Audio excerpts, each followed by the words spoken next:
Good morning students. आज के video में आपका स्वागत है। कल हमने क्या पढ़ा था? कल हमने प्रबंध के स्तर हो गया था अपना, और प्रबंध और प्रशासन ये दोनों क्या है और इनके कार्य में क्या अंतर है, इनमें क्या अंतर है, ये हमने कल के वीडियो में पढ़ा। और उसके साथ ही हमारा यूनिट 1 ख़त्म हो गया है।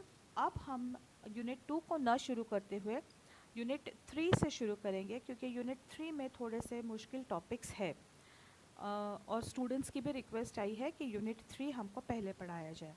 तो अब हम यूनिट 3 की शुरुआत करते हैं समूह गत्यात्मकता यानी कि ग्रुप डायनामिक्स से।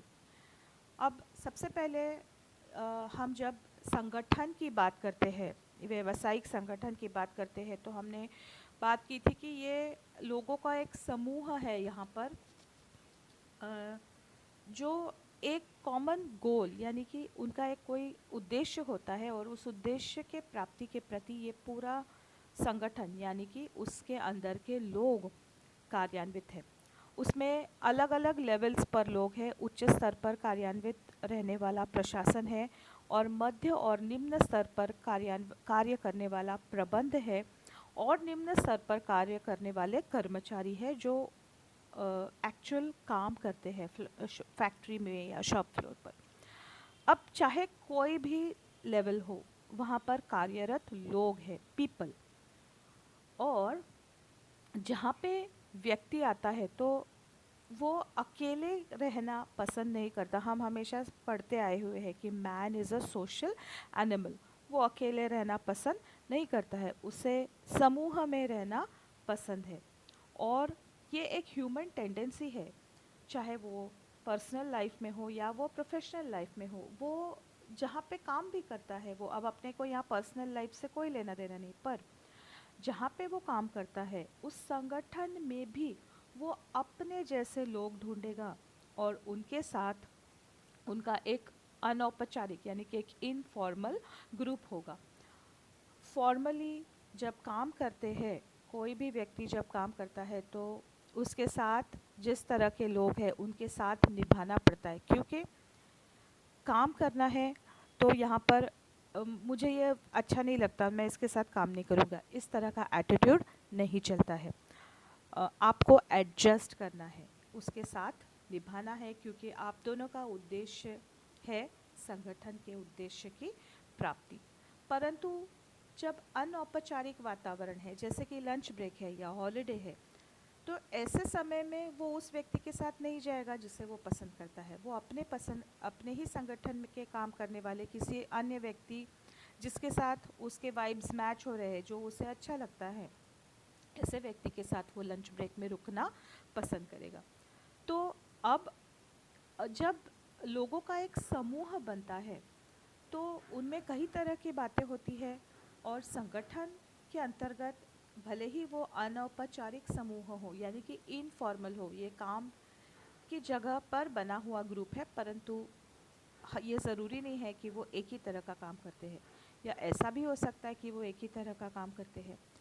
तो जब व्यक्ति एक समूह का सदस्य बनता है, एक हिस्सा बनता है, इसके लिए अपने को कोई फॉर्म नहीं भरना पड़ता है, कोई प्रोसेस नहीं है, परंतु ऑटोमेटिकली ही वो अपने आप को एक समूह में शामिल करने की कोशिश करता है, उस समूह से एक्सेप्टेंस प्राप्त करने की कोशिश करता है। तो जब कोई भी व्यक्ति इस तरह से सदस्य होता है समूह का, तो उस ग्रुप के जो अन्य सदस्य है, उस ग्रुप को लीड करने वाला जो व्यक्ति है, उसके विचारों का, अन्य सदस्यों के विचारों का उस व्यक्ति के ऊपर प्रभाव पड़ता है, और ये उसके काम को इफ़ेक्ट करता है, उसके काम के एफिशिएंसी को अफेक्ट करता है। तो वो या तो एक पॉजिटिव फोर्स हो सकता है या एक नेगेटिव फोर्स हो सकता है, परंतु ये एक बल है, एक प्रेरक बल है, जो एक व्यक्ति को के ऊपर असर करता है। उस ग्रुप में रहने की वजह से उसके ऊपर उस ग्रुप का इन्फ्लुएंस होता है। तो ये ग्रुप डायनामिक्स क्या है या समूह गत्यात्मकता क्या है, ये हम पढ़ते हैं। ये शब्द मूलतः ग्रीक भाषा से लिया गया है, जिसका अर्थ है प्रेरक बल। ये समूह के भीतर कार्यरत प्रेरक बलों का अध्ययन है। तो जब हम ग्रुप डायनामिक्स या समूह गत्यात्मकता पढ़ते हैं तो एक ग्रुप के अंदर या एक ग्रुप में कौन से फैक्टर्स हैं जो मोटिवेट करते हैं या इन्फ्लुएंस करते हैं उस ग्रुप को, उस ग्रुप के सदस्य को, इनका हम अध्ययन करते हैं, इनका हम स्टडी करते हैं समूह गत्यात्मकता में. This is taken from a Greek word meaning motivating factor. It is a study of motivating factors operational within a group. Mayo has demonstrated that there is a tendency among people working in organizations to form informal groups.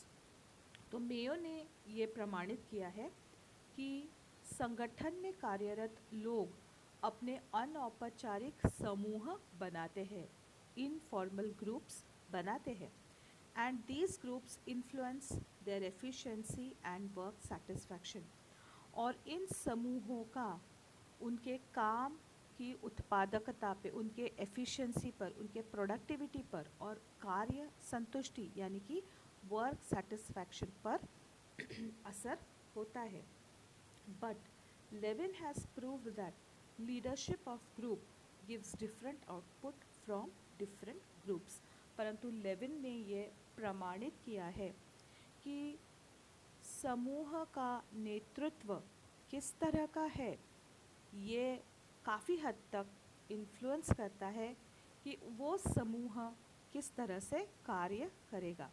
तो यहाँ पर ये बात संगठन के लिए महत्वपूर्ण हो जाती है कि लोग काम करने वाले हैं, लोग हैं तो उनके समूह भी बनने वाले हैं. कुछ औपचारिक समूह बनेंगे यानी कि फॉर्मल ग्रुप्स बनेंगे, कुछ अनौपचारिक समूह बनेंगे या इनफॉर्मल ग्रुप्स. चाहे वो समूह औपचारिक हो या अनौपचारिक, फॉर्मल हो या इनफॉर्मल, उस समूह का असर उस समूह के लोगों के, उस समूह के सदस्यों के, उस समूह के लीडर के, नेतृत्व करने वाले व्यक्ति के विचारों का असर समूह के लोगों पर पड़ेगा, यानी कि उन लोगों पर पड़ेगा जो उस संगठन में कार्यरत है. इन विचारों से उनकी उत्पादकता, वो कितने एफिशिएंटली काम करते हैं, कितने प्रोडक्टिव है और कार्य से कितने संतुष्ट है, इनकी वर्क सेटिस्फैक्शन पर भी इसका असर पड़ेगा. तो ये इम्पॉर्टेंट है कि ग्रुप के लीडरशिप का असर अलग अलग ग्रुप में अलग अलग आउटपुट देता है.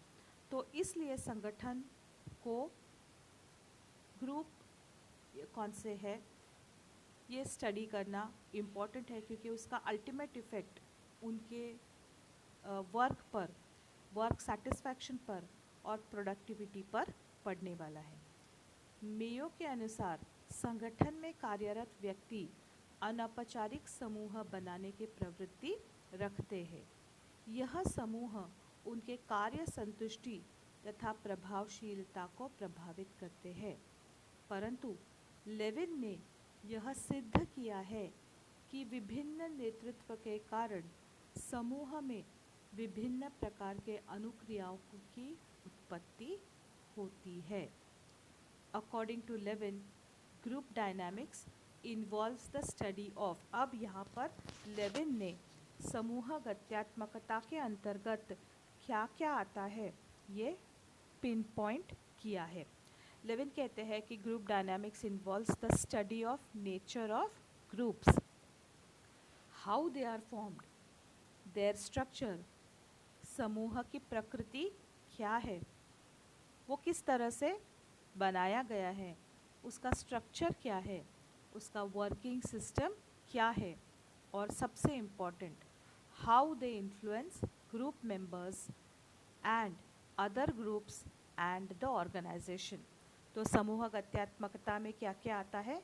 Nature of groups, how they are formed, their structure, their working systems, ये 4 चीज़ें, और उस समूह का, उस ग्रुप का अन्य ग्रुप्स पर, एक ग्रुप ही है ऐसा ज़रूरी नहीं है, कई ग्रुप्स हो सकते हैं, तो किसी एक समूह का दूसरे समूह पर या उस समूह के सदस्य पर और उस संगठन पर होने वाला प्रभाव, ये हम पढ़ते हैं ग्रुप डायनामिक्स में। समूह गत्यात्मकता के अंतर्गत समूह की आंतरिक प्रकृति, उसका निर्माण, उसकी संरचना, उसकी कार्य प्रणाली कैसी है, प्रकृति, निर्माण, संरचना और कार्य प्रणाली समूह की, और उस समूह का समूह के सदस्य, अन्य समूह और संगठन पर होने वाला प्रभाव, ये हम पढ़ते हैं समूह गत्यात्मकता में। तो आज के लिए मेरी तरफ से इतना ही। कितनी भी मैं कोशिश करूँ, ये वीडियोस 10-10 मिनट के तो हो ही रहे हैं,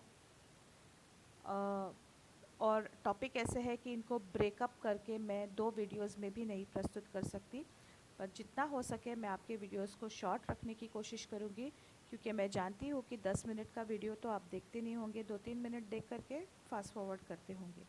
पर ऐसे मत करिए, पूरे वीडियो को देखिए ताकि आपको टॉपिक पूरा समझ में आ जाए, और आपको याद रखने में, अगर समझ में आता है तो मज़ा भी आएगा और याद रखने में भी आपको आसानी होगी। आज के लिए मेरी तरफ से इतना ही। Bye bye girls, see you soon. घर में रहो, खुश रहो और पढ़ते रहो। Bye bye.